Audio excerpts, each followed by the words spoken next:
चलिए अब देखते हैं topic 4.2.1 position and displacement vectors. देखिए, जब हम टू डायमेंशन मोशन की बात करते हैं या फिर ऐसे कहें कि मोशन इन प्लेन की बात करते हैं हम, तब पोजीशन और डिस्प्लेसमेंट को वेक्टर से बताया जाता है। जी हाँ, वेक्टर से। कैसे बताया जाता है ये अभी देखते हैं, लेकिन इससे पहले आपको एक बात यहाँ पे याद रख लेनी है, वो मैं आपको बता देता हूँ कि जब भी हम रेफरेंस पॉइंट लेंगे, रेफरेंस पॉइंट, तो वो रेफरेंस पॉइंट के तौर पे हम हमेशा ओरिजिन लेंगे। कार्टेशियन कोऑर्डिनेट सिस्टम का ओरिजिन हम रेफरेंस पॉइंट के तौर पे लेके हमेशा बात करेंगे।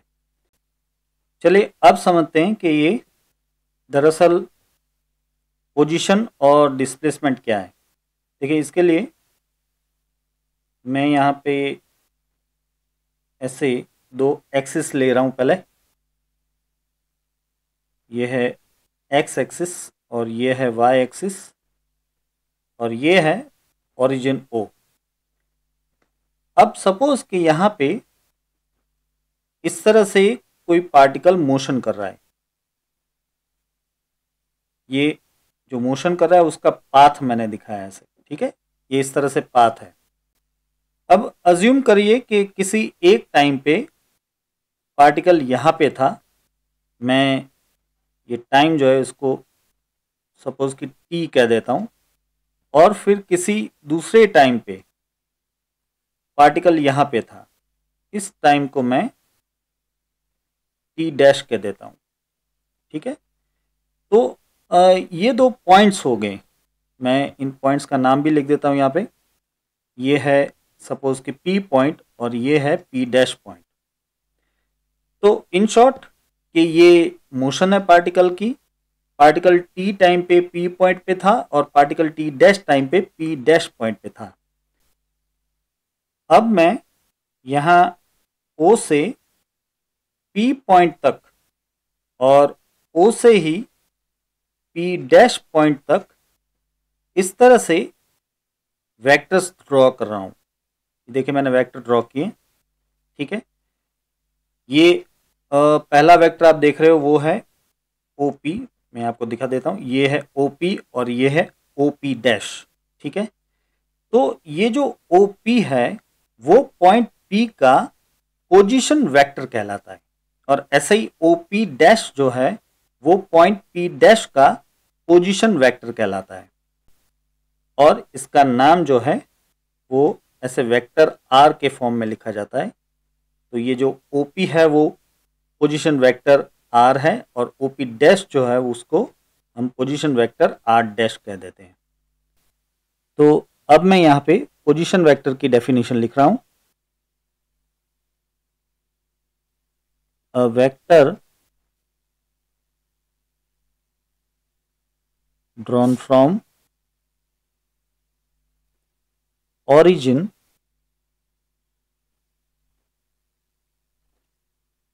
to the given point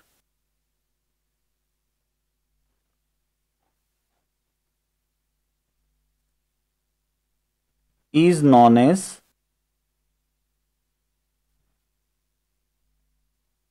position vector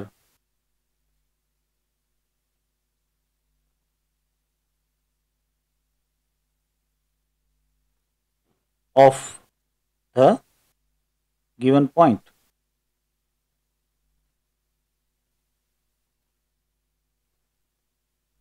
एक बार समझ लीजिए, a vector drawn from origin to the given point is known as position vector of the given point। हमने यहाँ पे वही किया, ये पोजीशन वेक्टर की डेफिनेशन हो गई। आप देख रहे हो कि यहाँ पे हमने ओरिजिन से किसी पॉइंट पे पोजीशन वेक्टर ड्रॉ किया है, तो ये पी पॉइंट का पोजीशन वेक्टर और ये जो है वो पी डैश पॉइंट का पोजीशन वेक्टर है। यहाँ पे हम मेंशन कर सकते हैं, here O P vector is equal to vector R and O P dash vector equal to vector R dash, they both are position vectors.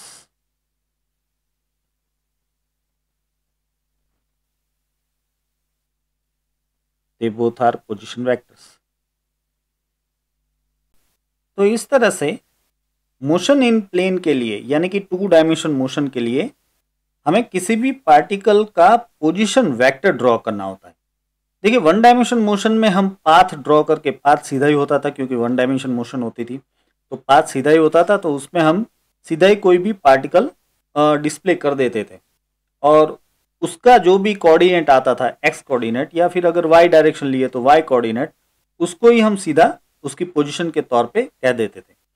लेकिन जब 2 डायमेंशन मोशन की बात आती है तो आप पार्टिकल के लिए सिर्फ उसके कोऑर्डिनेट नहीं बता सकते, आपको उसका पोजीशन वेक्टर ड्रॉ करना पड़ता है।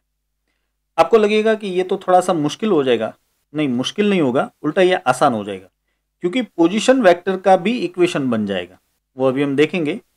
पोजीशन वेक्टर का इक्वेशन बन जाएगा तो फिर 2 डायमेंशन मोशन में हम किसी भी पार्टिकल की पोजीशन सिर्फ सिंपली इक्वेशन से बता सकते हैं, हमें हर बार ड्रॉ नहीं करना पड़ेगा। ये ड्रॉ तो किया है समझने के लिए, लेकिन हर बार हम उसे ड्रॉ नहीं करेंगे, सिर्फ इक्वेशन से ही हम समझ जाएंगे कि उसकी पोजीशन क्या है। चले अब देखते हैं हम डिस्प्लेसमेंट वेक्टर। ठीक है, देखिए इनिशियल पॉइंट से फाइनल पॉइंट के बीच में अगर आप ऐसे वेक्टर ड्रॉ करते हैं तो इसको कहते हैं डिस्प्लेसमेंट वेक्टर। और ये जो डिस्प्लेसमेंट वेक्टर है उसको कहा जाता है डेल्टा आर वेक्टर। ठीक है, डिस्प्लेसमेंट वेक्टर को क्या कहते हैं? Delta R vector. तो मैं अब यहाँ पे डिस्प्लेसमेंट वेक्टर की डेफिनेशन लिख देता हूँ। अ vector drawn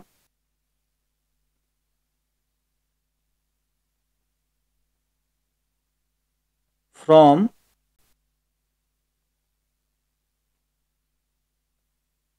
initial point to final point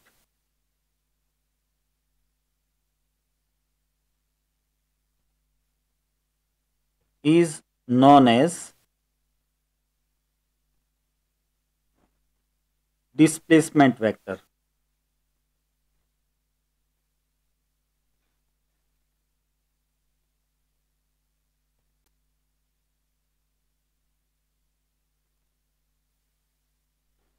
तो ये हो गई डेफिनेशन डिस्प्लेसमेंट वेक्टर की। एक बार फिर से समझ लीजिए, a vector drawn from initial point to the final point is known as displacement vector. यहाँ पे फिगर में ये है इनिशियल पॉइंट और ये है फाइनल पॉइंट, तो इनिशियल पॉइंट से फाइनल पॉइंट पे ये जो वेक्टर ड्रॉ किया है वो है डिस्प्लेसमेंट वेक्टर। अब हम इस डिस्प्लेसमेंट वेक्टर के लिए एक इक्वेशन भी लिख लेते हैं। इसके लिए मुझे थोड़ी सी यहाँ पे स्पेस क्रिएट करनी पड़ेगी और फिगर की ज़रूरत पड़ेगी इसमें। चलिए अब हम यहाँ पे लिखते हैं, पहले थोड़ी सी अरेंजमेंट कर लेते हैं हम। हाँ, तो हम बात कर रहे थे डिस्प्लेसमेंट वेक्टर के इक्वेशन के बारे में, तो मैं वो ले रहा हूँ।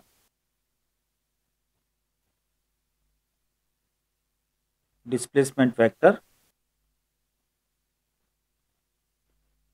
देखिए हमने डिस्प्लेसमेंट वेक्टर को कहा है डेल्टा आर। ठीक है, ये delta R vector equal to होता है R dash vector minus R vector, ऐसे R dash vector minus R vector.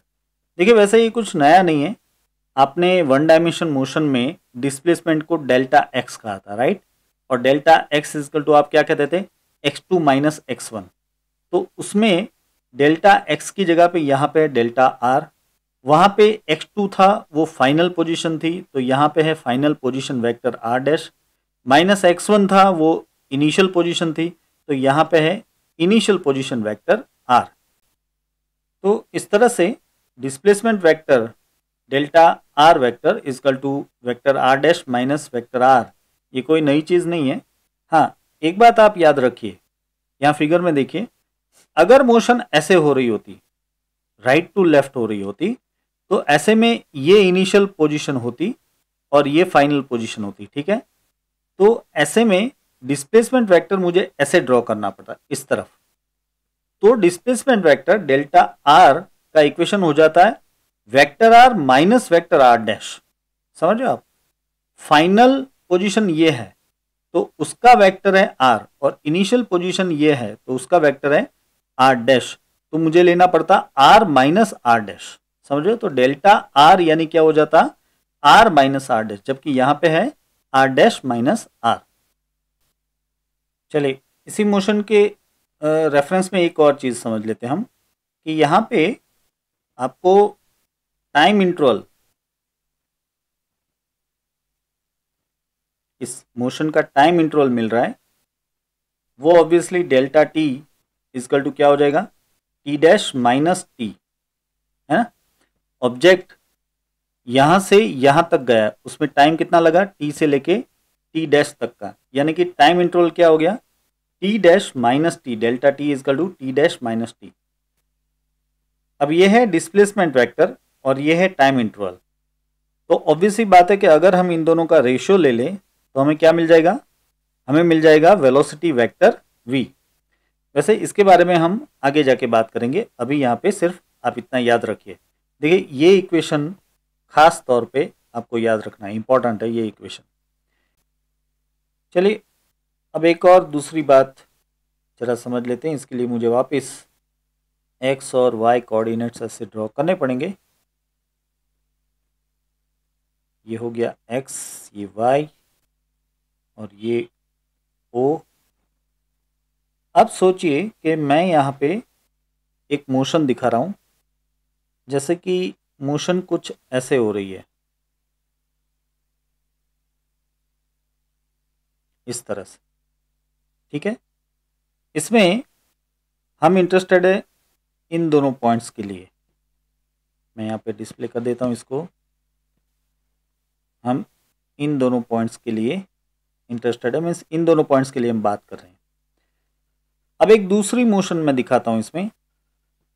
Suppose करो कि दूसरी मोशन कुछ ऐसे है,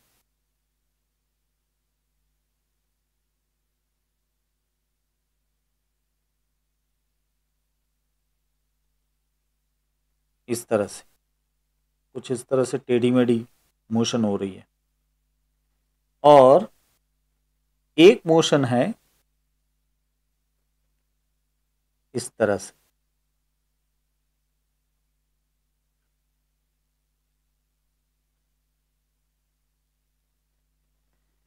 देखिए इंपॉर्टेंट बात यह है इसमें कि तीनों की तीनों मोशन अलग अलग पाथ पे हुई है, लेकिन ये तीनों मोशन पॉइंट P और पॉइंट P डैश से ही पास हो रही है, ठीक है। अब ऐसे में ऑब्वियसली अगर मैं पोजीशन वेक्टर ड्रॉ करता हूं तो पोजीशन वेक्टर P का और P डैश का इस तरह से ही आएगा, ठीक है। नाम भी वही रहेगा, वेक्टर R और वेक्टर R डैश करके। अब अगर मैं इसमें डिस्प्लेसमेंट ड्रॉ करूं तो उसकी मेथड भी वही रहेगी जो हमने आगे देखी है। ये हो गया डिस्प्लेसमेंट वेक्टर डेल्टा R करके, ठीक है। अब यहां पे बात समझते हैं। देखिए तीन मोशन ली मैंने, ये पहली मोशन, ये दूसरी मोशन और ये तीसरी मोशन। तीनों मोशन में आप P से P डैश पॉइंट तक पहुंचो तो इसमें पाथ लेंथ अलग अलग आएगी, बट ऑब्वियसली बात है, लेकिन तीनों का डिस्प्लेसमेंट वेक्टर यही होगा डेल्टा R, है कि नहीं। इसमें आप क्लियरली देख सकते हो कि सबसे बड़ी पाथ लेंथ इस मोशन में होगी, इसके बाद इसकी पाथ लेंथ आती है, और इसके बाद ये जो पर्पल लाइन मैंने ड्रॉ की थी इसकी पाथ लेंथ आती है। यहां पे ये जो पर्पल लाइन में मोशन बताई है उसकी पाथ लेंथ और डिस्प्लेसमेंट वेक्टर का मैग्नीट्यूड दोनों सेम रहेंगे, लेकिन बाकी की सारी मोशन के केस में पाथ लेंथ की वैल्यू ज़्यादा आएगी और डिस्प्लेसमेंट वेक्टर का मैग्नीट्यूड कम रहेगा। तो इसमें से हमें एक इंपॉर्टेंट कंक्लूजन मिलता है कि the magnitude of displacement vector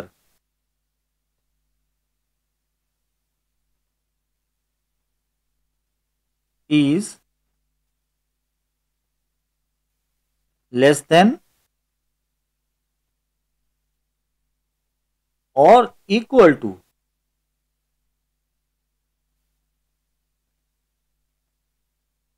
the path length।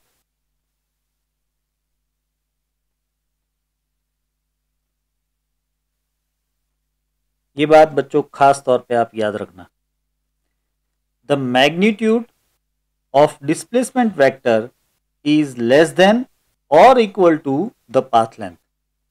यानी कि हम ऐसे भी कह सकते हैं कि path length is always equal to और greater than the magnitude of displacement vector. देखिए भूलना मत कि डिस्प्लेसमेंट वेक्टर का मैग्नीट्यूड जो हम बोल रहे हैं वो मैग्नीट्यूड यानी कि ये लेंथ, डिस्प्लेसमेंट वेक्टर की लेंथ यानी डिस्प्लेसमेंट वेक्टर का मैग्नीट्यूड। ठीक है, चलिए अब देखते हैं टॉपिक 4.2.2 इक्वलिटी ऑफ वेक्टर्स। अभी इक्वलिटी क्या है जरा समझते हैं, लेकिन इससे पहले आपको एक चीज समझनी पड़ेगी और वो है फ्री वेक्टर।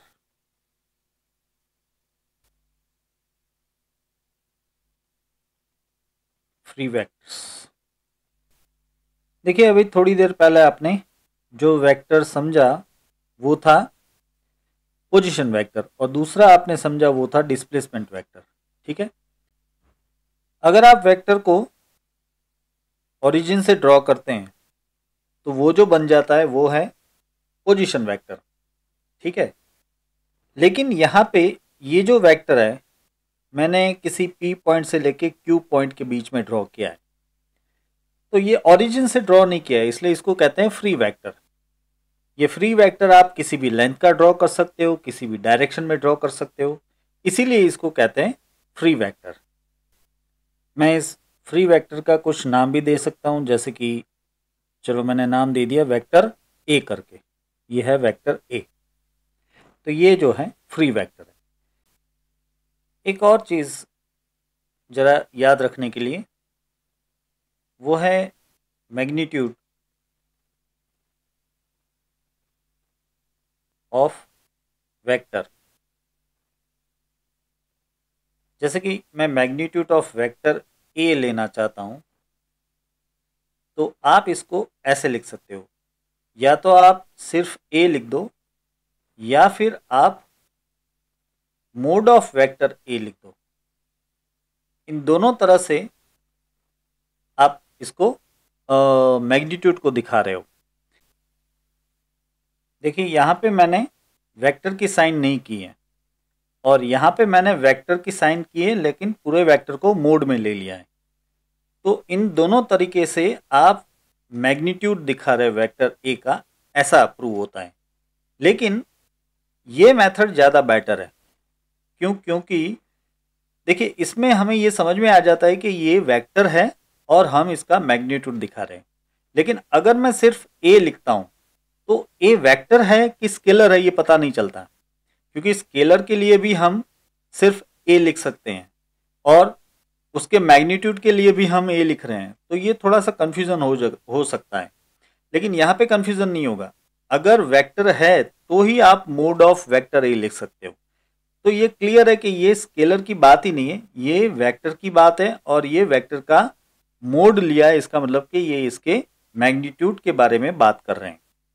तो वेक्टर ए का मैग्नीट्यूड मोड ऑफ वेक्टर ए, ऐसे ही वेक्टर पी का magnitude mode of vector P, ऐसे आप लिख सकते हो। ठीक है, चलिए अब हम आ जाते हैं हमारी मेन बात पे। सबसे पहले हम यहाँ पे समझेंगे इक्वल वेक्टर्स। इक्वल वेक्टर किसको कहते हैं?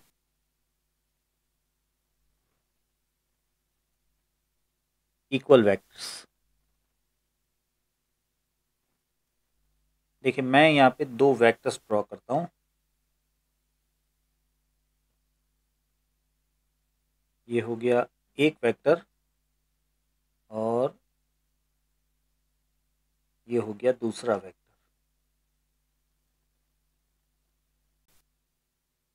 आप देख सकते हो कि ये दोनों ही वेक्टर सेम डायरेक्शन में है और दोनों की लेंथ भी सेम है। थोड़ा सा करेक्शन कर देता हूँ। हाँ, अब दोनों की लेंथ बिल्कुल सेम है। मैं इनको कुछ नाम दे देता हूँ, जैसे कि इसको नाम दे दिया मैंने वेक्टर ए और इसको नाम दे दिया मैंने वेक्टर बी। तो ये वेक्टर ए और वेक्टर बी दोनों सेम डायरेक्शन में है और सेम लेंथ है, यानी कि इसका मैग्नीट्यूड सेम है। तो अगर ये सेम डायरेक्शन और सेम मैग्नीट्यूड है तो इसको कहते हैं इक्वल वेक्टर। मैं यहाँ पे लिख लेता हूं कि सेम डायरेक्शन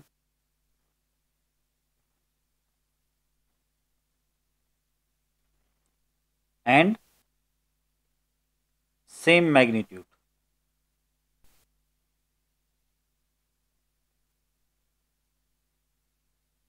तो ऐसे वेक्टर को कहते हैं इक्वल वेक्टर।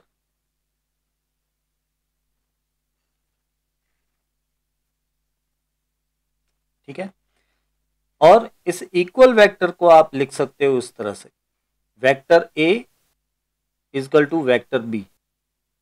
ऐसे देखिए, इस तरह से आप किसी भी दूसरी कंडीशन में वेक्टर को नहीं लिख सकते। अगर मैग्नीट्यूड सेम है और डायरेक्शन सेम है तभी आप इस तरह से लिख सकते हो, वरना आप ऐसा नहीं लिख सकते। और साथ ही साथ एक और चीज हम यहाँ पे लिख सकते हैं कि magnitude of A is equal to magnitude of B. ये तो ऑब्वियस है, यहाँ पे दोनों वेक्टर्स की लेंथ सेम है तो ऑब्वियसली इनका मैग्नीट्यूड सेम है। चलिए अब देखते हैं हम नेक्स्ट टाइप, और वो है अपोजिट वेक्टर्स।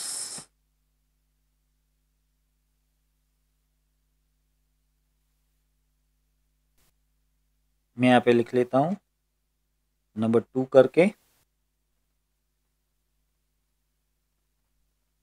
Opposite vectors.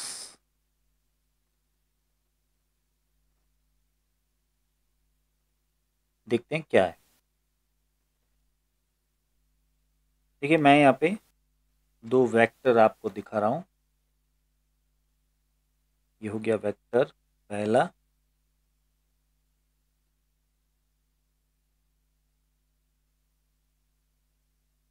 और ये दूसरा। वेक्टर की साइन मैं दिखा रहा हूं यहाँ पे इस तरफ, और दूसरे वेक्टर में मैं डायरेक्शन दिखा रहा हूं इस तरफ। ठीक है, और इसका नाम भी लिख देता हूं मैं। ये है जैसे कि वेक्टर ए और ये जो दूसरा है वो है वेक्टर वेक्टर सी। ठीक है, अब आप यहाँ पे देखिए कि दोनों की लेंथ मैंने सेम रखी है लेकिन दोनों की डायरेक्शन एग्जैक्टली अपोजिट है। मैंने कोशिश की है कि दोनों को मैं बिल्कुल पैरेलल ड्रॉ करूं, आप देख सकते हो। इसका मतलब कि दोनों की डायरेक्शन बिल्कुल अपोजिट है। तो ऐसे वेक्टर को कहते हैं अपोजिट वेक्टर। मैं यहाँ पे लिख लेता हूं कि अपोजिट डायरेक्शन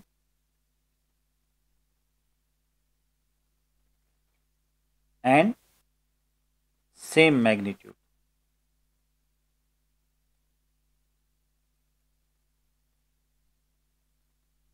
तो ऐसे वेक्टर को आप कहते हो अपोजिट वेक्टर्स। ठीक है, और इसको लिखा जाता है इस तरह से, वेक्टर ए इजकल टू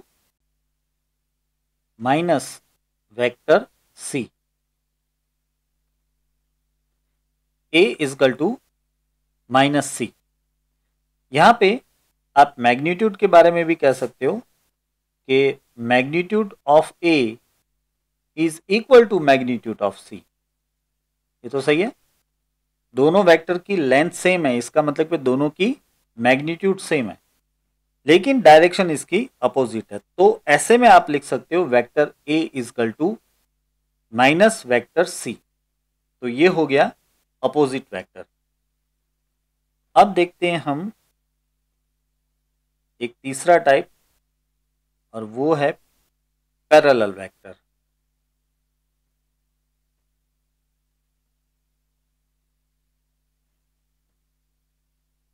मैं यहां पे लिख लेता हूं,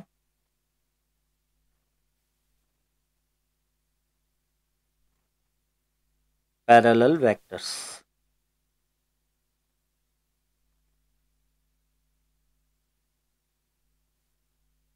चलिए मैं वेक्टर ड्रॉ कर रहा हूं। ये हो गया पहला vector,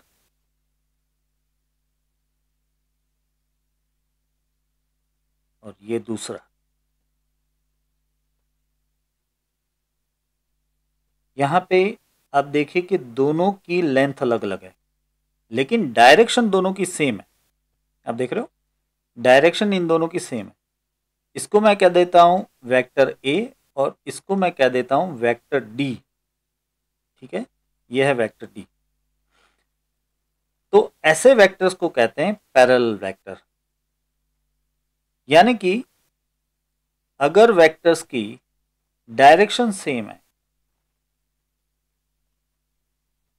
same direction and different magnitude,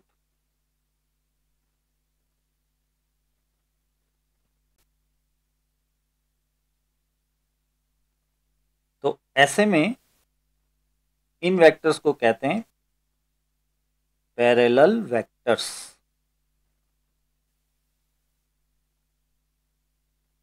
और इसको कैसे लिखते हैं? इसको लिखते हैं इस तरह से, vector A parallel to vector D. ये जो दो वर्टिकल लाइंस की है, इसको बोलते हैं parallel. Vector A parallel to vector D. ठीक है, यहाँ पे मैग्नीट्यूड के बारे में भी आप लिख सकते हो कि magnitude of A is not equal to magnitude of D. आप देख रहे हो कि दोनों की लेंथ सेम नहीं है, इसका मतलब कि दोनों का मैग्नीट्यूड सेम नहीं है। अगर सेम होता तो ये बन जाता, क्या बन जाता? Equal vector.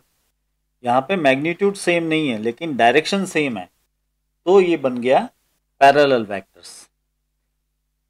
अब देखते हैं एक और टाइप, और वो है एंटी पैरेलल वेक्टर्स। चलिए मैं पहले लिख लेता हूं यहाँ पे, और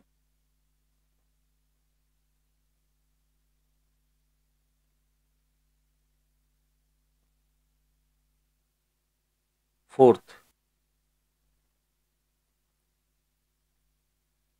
एंटी पैरेलल वेक्टर्स।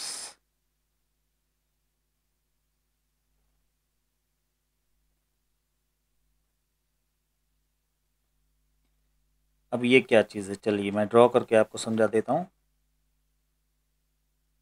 देखिए ये मैंने ड्रॉ किया वेक्टर पहला, और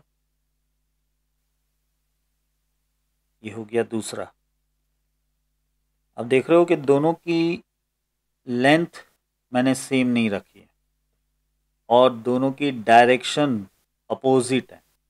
देखिए बिल्कुल अपोजिट डायरेक्शन लिए, और इसका नाम हम दे देते हैं वेक्टर ए, और इसका नाम हम दे देते हैं वेक्टर ई। ठीक है, और मैं यहाँ पे लिख लेता हूँ कि opposite direction and different magnitude. Direction opposite है और मैग्नीट्यूड सेम नहीं है, डिफरेंट है। तो ऐसे वेक्टर को हम कहते हैं एंटी पैरेलल वेक्टर्स। ठीक है, इसके लिए आप सिंबॉलिकली ऐसे लिख सकते हो, vector A is parallel to minus E, vector minus E. और मैग्नीट्यूड के लिए तो ऑब्वियसली आप लिख सकते हो कि mod of vector A is not equal to mod of vector E. दोनों की लेंथ सेम नहीं है, इसलिए मैग्नीट्यूड तो सेम नहीं है। जरा ये बात मैं आपको क्लियरली समझा देता हूं। Vector A is parallel to minus E vector, ये क्या बात हुई समझिए। देखिए, अगर मैंने इसको ई कहा है तो इसकी अपोजिट डायरेक्शन में जो मैं वेक्टर ड्रॉ करूंगा वो माइनस ई हो जाएगा ना। देखिए, मैं ड्रॉ करके आपको बताता हूं। मैं यहां पे एक वेक्टर ऐसे ड्रॉ कर रहा हूं, ये। ठीक है, इस वेक्टर को आप क्या कहोगे? इसको आप कह सकते हो ये है माइनस ई वेक्टर। हमने अपोजिट वेक्टर समझा ना अभी, तो ये दोनों एक दूसरे के अपोजिट वेक्टर हुए। ये ई है और ये इसका अपोजिट वेक्टर, जिसको आप कह सकते हो माइनस ई। अब समझिए, ये वेक्टर ए और ये वेक्टर माइनस ई दोनों पैरेलल है कि नहीं, है ना? तो वही लिखा है, vector A is parallel to minus vector E. तो ऐसे में वेक्टर ए और माइनस ई वेक्टर को आप पैरेलल वेक्टर कह सकते हो, लेकिन वेक्टर ए और ई वेक्टर को आप एंटी पैरेलल वेक्टर कह सकते हो। समझ रहे हो आप डिफरेंस? वेक्टर ए और माइनस ई वेक्टर को पैरेलल वेक्टर, लेकिन वेक्टर ए और ई वेक्टर इस तरफ जो है ई वेक्टर को आप एंटी पैरेलल वेक्टर्स कह सकते हैं। चलिए अब देखते हैं लास्ट टाइप, और वो है अनइक्वल वेक्टर्स। मैं यहां पे लिख लेता हूं, अनइक्वल वेक्टर्स।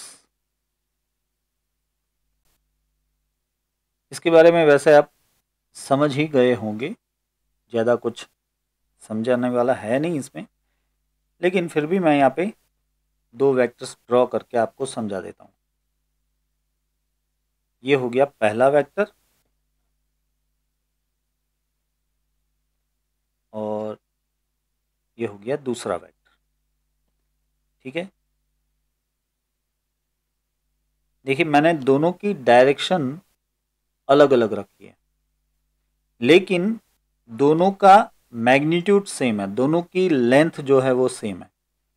मैं इसको नाम दे रहा हूं वेक्टर ए और इसको नाम दे रहा हूं वेक्टर एफ करके। फिर से कह देता हूं, यहां पे वेक्टर ए और वेक्टर एफ की लेंथ सेम है, लेकिन डायरेक्शन आप देख रहे हो कि सेम नहीं है। तो ऐसे वेक्टर्स को कहते हैं अनइक्वल वेक्टर्स। देखिए यहां पे इन दोनों वेक्टर्स का मैग्नीट्यूड सेम है, लेकिन अगर ये सेम नहीं भी होता तो भी अनइक्वल वेक्टर्स ही कहते हैं, क्योंकि आप वेक्टर को इक्वल वेक्टर तभी कह सकते हैं जब उसकी डायरेक्शन और मैग्नीट्यूड दोनों सेम हो। दोनों में से अगर एक भी चीज सेम नहीं है तो ऑब्वियसली वो इक्वल वेक्टर नहीं है। ठीक है, तो मैं फिर से बता दूं कि यहां पे मैंने जो ड्रॉ किया उसमें दोनों वेक्टर्स की डायरेक्शन डिफरेंट है, लेकिन मैग्नीट्यूड सेम रखा है। पर अगर मैग्नीट्यूड सेम नहीं भी होता तो भी इसको अनइक्वल वेक्टर्स ही कहते हैं हम। मैं यहां पे लिख लेता हूं कि डिफरेंट डायरेक्शन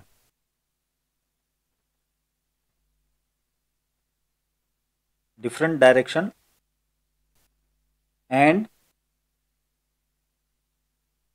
इक्वल और डिफरेंट मैग्नीट्यूड। तो ऐसे वेक्टर्स को कहते हैं अनइक्वल वेक्टर्स। ठीक है, इसके लिए आप सिर्फ इतना लिख सकते हो कि vector A is not equal to vector F. यहाँ पे मैग्नीट्यूड के बारे में आप कह सकते हो अगर सेम है तो, जैसे कि यहाँ पे तो दोनों का मैग्नीट्यूड सेम है, तो आप कह सकते हो कि magnitude of A vector is equal to magnitude of F vector. लेकिन ये कंपलसरी नहीं है, ये जरूरी नहीं है कि हर बार मैग्नीट्यूड भी सेम हो। अगर सेम ना भी हो तो भी ये अनइक्वल वेक्टर्स होते हैं। चलिए अब देखते हैं topic 4.3 multiplication of vectors bye a real number. अगर हम किसी वेक्टर को रियल नंबर से मल्टीप्लाई करेंगे तो क्या होगा। जैसे कि किसी वेक्टर ए को मैं रियल नंबर लैम्बडा से मल्टीप्लाई करता हूं, तो ऐसे में जो नया वेक्टर मिलेगा वो मुझे लैम्बडा टाइम्स मिलेगा, लेकिन उस नए वेक्टर की डायरेक्शन वेक्टर ए की डायरेक्शन में ही रहेगी। यानी कि डायरेक्शन चेंज नहीं होगी, सिर्फ जो वेक्टर है नया वेक्टर वो लैम्बडा टाइम्स हो जाएगा। इस बात को हम लिख लेते हैं कि multiplying a vector A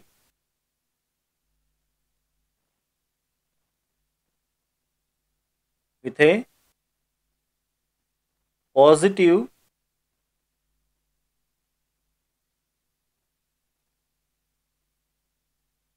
number lambda gives a new vector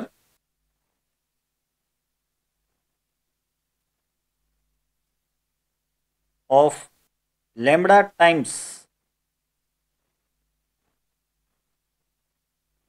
in the direction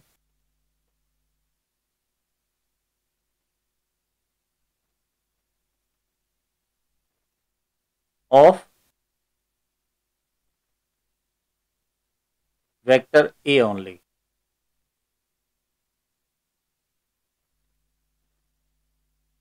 देखिए, इसको समझने के लिए मैं आपको वेक्टर ड्रॉ करके समझाता हूं। यहाँ पे है ये पहला वेक्टर, वेक्टर ए, इसको हम नाम दे रहे हैं वेक्टर ए। अब मैं दूसरा वेक्टर ड्रॉ कर रहा हूं जो कि लैम्बडा टाइम्स है, तो ये हो गया दूसरा वेक्टर। ठीक है, इसको आप कह सकते हो लैम्बडा ए वेक्टर। ये वेक्टर हमें वेक्टर ए को लैम्बडा से मल्टीप्लाई करने से मिला है। ठीक है, तो इसमें अब देखिए, आप इस नए वेक्टर को एक नया नाम भी दे सकते हो, जैसे कि मैं इसको नाम दे रहा हूं वेक्टर बी। तो वेक्टर बी क्या है, अभी वेक्टर बी है लैम्बडा ए। मैं यहाँ पे लिख देता हूं, here vector B is lambda times vector A. सही है ना। ये आपने ये लिया वेक्टर ए, फिर इसको आपने लैम्बडा से मल्टीप्लाई किया, तो ये हो गया लैम्बडा ए वेक्टर, और इसको हम नया नाम दे रहे हैं वेक्टर बी। तो vector B is equal to lambda A. अब यहाँ पे लैम्बडा कितना है इसके ऊपर डिपेंड करता है कि आपको वेक्टर बी कैसा मिलेगा। जैसे कि अगर लैम्बडा इज इक्वल टू 2 है, तो ऑब्वियस सी बात है कि जो वेक्टर बी मिलेगा आपको वो 2 टाइम्स ए मिलेगा। यानी कि वेक्टर बी आपको ए से डबल लेंथ का मिलेगा, लेकिन डायरेक्शन दोनों की सेम रहेगी। तो इस तरह से जब हम किसी वेक्टर को पॉजिटिव नंबर से मल्टीप्लाई करते हैं तो जो नया वेक्टर मिलता है वो लैम्बडा टाइम्स हो जाता है, लेकिन उसकी डायरेक्शन चेंज नहीं होती। लेकिन अगर हम उसको नेगेटिव नंबर से मल्टीप्लाई करें तो क्या होगा, चलिए ये भी देखते हैं। If lambda is, let us say, -3, then the new vector, let us say c, will be 3 times than a but with a minus sign. That means कि वो opposite डायरेक्शन में होगा। ये समझ रहे हो आप? इसका मतलब क्या हो रहा है? इसका मतलब ये हो रहा है कि जो नया वेक्टर c मिलने वाला है वो वेक्टर a की अपोजिट डायरेक्शन में है, लेकिन 3 गुना बड़ा है। मैं ये आपको ड्रॉ करके समझा देता हूं ताकि दिमाग में उतर जाए। देखिए, मैं वेक्टर c ड्रॉ करूंगा और वो आएगा इस तरह से।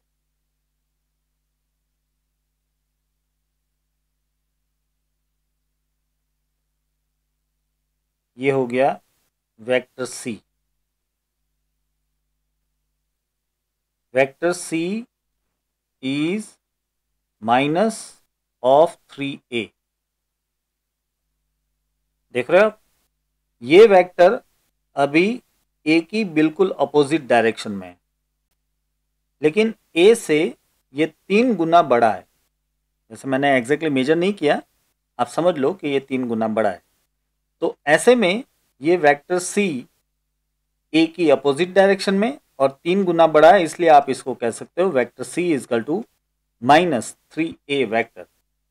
तो इस तरह से अगर आप नेगेटिव नंबर से मल्टीप्लाई करते हो वेक्टर को तो डायरेक्शन अपोजिट हो जाती है और जो मैग्नीट्यूड है वो लैम्बडा टाइम्स हो जाता है।